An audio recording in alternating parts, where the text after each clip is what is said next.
তারপর ফোন পাওয়া গেলে ফোন দেওয়া।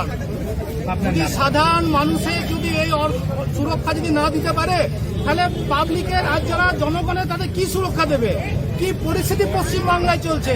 প্রধানমন্ত্রীর সভা, কোনো মানে ছোটখাটো নেতা মন্ত্রীর সভা নয়, প্রধানমন্ত্রীর সভা থেকে যদি 450 মোবাইল চুরি হতে পারে, তাহলে সাধারণ মানুষের জনগণের কি অবস্থা হয়েছে ভাবুন।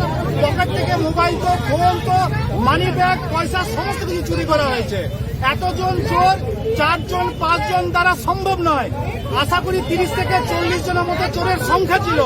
এতজন চোরের সংখ্যা যে ঢুকছে মোদির সভাতে, পুলিশের কাছে কি ইনফরমেশন ছিল না? আইবির কাছে কি ইনফরমেশন ছিল না? তাহলে পুলিশ প্রশাসন কি ব্যবস্থা নিচ্ছে? কেন এত অসুরক্ষা? সাধারণ মানুষ যাবে কোথায়?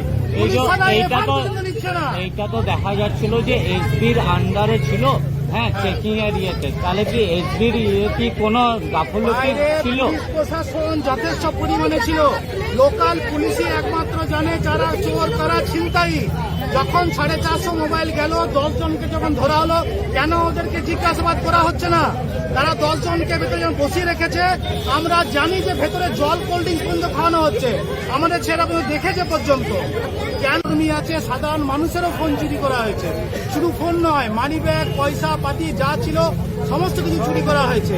যদি সাধারণ মানুষের একটা এইভাবে চুরি হতে পারে, বিজেপি কর্মীদের চুরি হচ্ছে, সাধারণ মানুষের নিরাপত্তা কোথায়? পুলিশ প্রশাসন এখন জবাব দেওয়া হোক। ভেতরে